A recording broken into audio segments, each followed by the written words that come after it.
Hi friends, welcome to my YouTube channel. 14ನೇ ತಾರೀಕು ಕೊಡ್ತೀವಿ ಅಂತ ಹೇಳಿದರು. 14ನೇ ತಾರೀಕೆ ಕಳಿಸಿದ್ದಾರೆ ಹುಳ. ಯಾವಾಗಲೂ ಎರಡನೇ ಜ್ವರ ತೋರಿಸ್ತಾ ಇದ್ದೆ, ಆದರೆ ಈ ಸಲ 3ನೇ ಜ್ವರ ಹುಳ ತರಿಸಿದ್ದೇನೆ.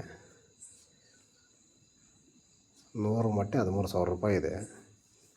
40 ಮೊಟ್ಟೆ ತರಿಸಿದ್ದೀನಿ, 5,200 ರೂಪಾಯಿ ಕೊಟ್ಟೆ. 12 ಕ್ರೇಟ್ ಬಂದಿದ್ದವು. ಯಾವಾಗಲೂ ಬಂದ್ ಮಾಡಿ ಕೊಡ್ತಾಯಿದ್ರು, ಈ ಸಲ ಹಂಗೆ ಕೊಟ್ಬಿಟ್ಟಿದ್ದಾರೆ. ಇನ್ನೂ ಒಂದೊಂದು ಇದ್ದಾವೆ, ಇನ್ನೂ ಒಂದು ಸ್ವಲ್ಪ ಹಾಕ್ಬೇಕು. ಇವಾಗ ಇನ್ನೊಂದು ಸ್ವಲ್ಪ ಹಾಕ್ಬಿಟ್ರೆ ಕ್ಲೀನಾಗೆಲ್ಲ ಬಂದಾಗ್ಬಿಡ್ತವೆ.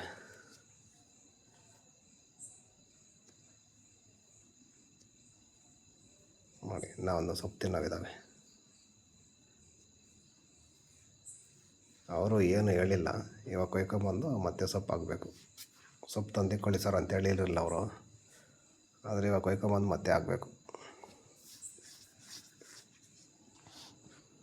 ಈ ಸೊಪ್ಪು ಹಾಕಿದ್ರೆ ಸಾಕು, ನಿಂತೋಗ್ಬಿಡ್ತವೆ ಎಲ್ಲ.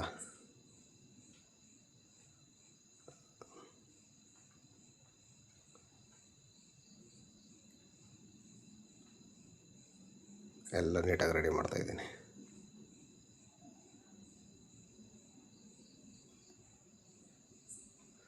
ಮತ್ತೆ ನಾಳೆ ಸುಣ್ಣ ಹಾಕೋದು.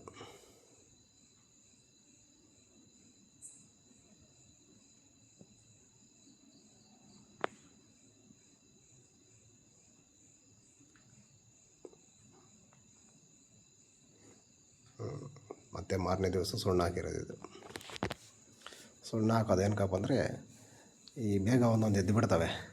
ಆವಾಗ ಸೊಪ್ಪು ತಿನ್ನಬಾರ್ದು ಅಂತೇಳಿ ಸುಣ್ಣ ಹಾಕಿದ್ರೆ ಸೊಪ್ಪೆಲ್ಲ ಫುಲ್ ಡ್ರೈ ಆಗಿ ಹೋಗುತ್ತೆ, ಯಾವ ತಿನ್ನಲ್ಲ. ಎಲ್ಲ ಒಂದೇ ಸಲ ಕೊಟ್ಟರೆ ಮತ್ತೆ 4ನೇ ಜ್ವರಕ್ಕೆ ನೀಟಾಗಿ ಒಂದೇ ಸಲ ಬಂದುಬಿಡುತ್ತೆಲ್ಲ.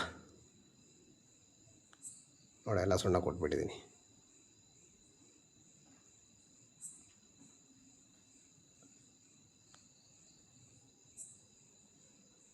ಇವತ್ತು ಸಾಯಂಕಾಲ ಮತ್ತೆ ಸೊಪ್ಪು ಬೀಳುತ್ತೆ.